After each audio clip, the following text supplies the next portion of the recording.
In this video, I want to introduce you to the method of deriving a mask based on the contrast of an image and based on the contrast in different channels. So you will know this technique maybe by the name of masking by channels or by contrast. And it's basically the same. You derive a mask not based on some selection tools like the ones you find here in the toolbar, but on the contrast of the image, which you then enhance accordingly to create a black and white mask with nice transitions. So, and that you can do in the contrast tab of the Docma Freistellen panel. And it looks quite intimidating at first view, isn't it? But actually it's quite easy. In the first row, you can compare the different channels of the image as if I would click here in the channels panel on the red channel, on the green channel and the blue channel. Those are the first three buttons here. And then you have three other buttons which combine the red, the green and the blue channel with a blend mode soft light. And that's not an optimal blend mode to create a mask in every case, but it's a rather forgiving blend mode so that you can derive quite precise masks from it. Here you also have the possibility to invert each view. Here you can accept the view and directly with one click translate any channel or everything you see in the image into a mask. And here you can delete all the created channels or layers if you want to cancel the current action. Then you can show the mask in a new window with this button here. And in this way you have the mask and the image at the same time in your view and can refine the mask and directly see the result of that mask. Yeah, and below that we have two tools. One is the burn tool, the other is the dodge tool. The burn tool darkens, the dodge tool makes areas brighter, and we have some presets here for smaller brush sizes, for bigger brush sizes, which are calculated automatically according to the size of your image. Then you can choose the mode for each tool. The burn tool should affect the shadows to darken them. You can switch to the midtones if it is necessary. So if you see that the shadow mode doesn't darken areas which you paint over, then you can switch to the midtones. And the last row here shows the strength of the tool, which is called exposure for the burn and the dodge tool. And at lower strength, you work more precisely. At higher strength, you work faster, but not as precisely. That's quite easy. And it's the same here for the dodge tool, only that you here have the highlights activated as a default. So you can brighten highlights in your mask to make it more transparent in those areas. And that goes without brightening the shadows, the dark parts of your mask also. After this introduction, let me just show you what all this means. So we have here an image with a good variety of colors. We have blue, we have red, we have green. And you could, of course, choose the channels here to quickly compare those. But let's say I want to isolate this flower here. What you must do is to check the channels for the best contrast for this flower here. So I click on red and see the sky is quite dark. The flower is brighter, but here we have same values of gray, so that's not optimal for creating a mask for this flower. So let's have a look at the green channel. This looks better, but it's inverted, but you have an invert button here. So you can temporarily switch to the inverted option, and that looks quite good, although this border here is not as good as it could be. We have some gray values that are quite near to each other, so that's also not optimal. So let's switch back. Let's have a look at the blue channel.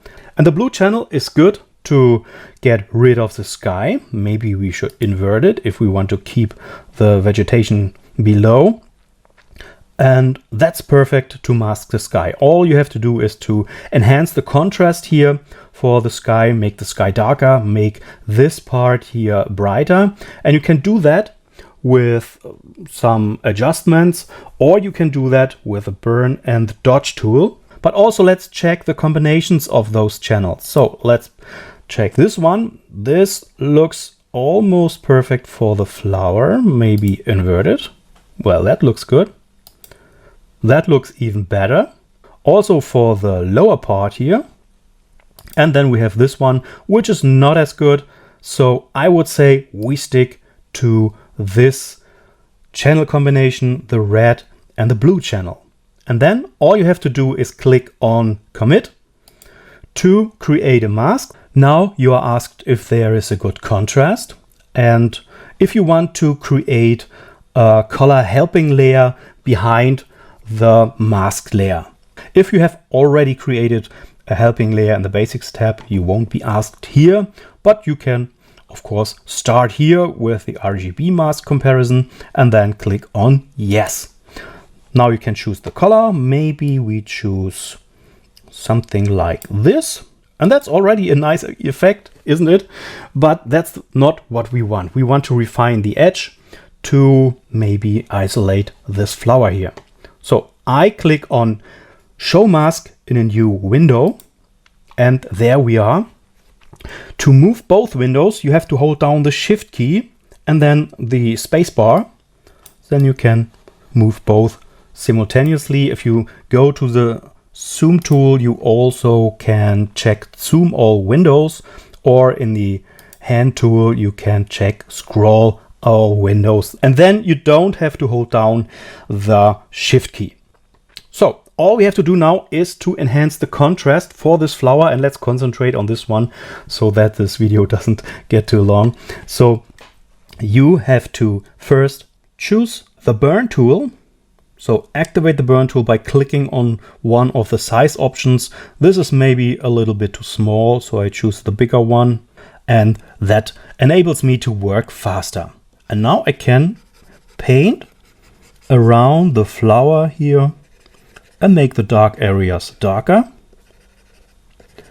And if I then want to make the inner parts of the flower brighter, I choose the dodge tool. And maybe here I use a smaller brush size and paint over these areas, which should become white. And basically that's it. And you see the advantage of this technique is that you don't have to care about the edges. You don't have to zoom in very much and paint very precisely with the paintbrush, for instance. You can just paint along the edges with the highlights mode and the dodge tool and the shadow modes of the burn tool, and automatically all the tonal values are preserved.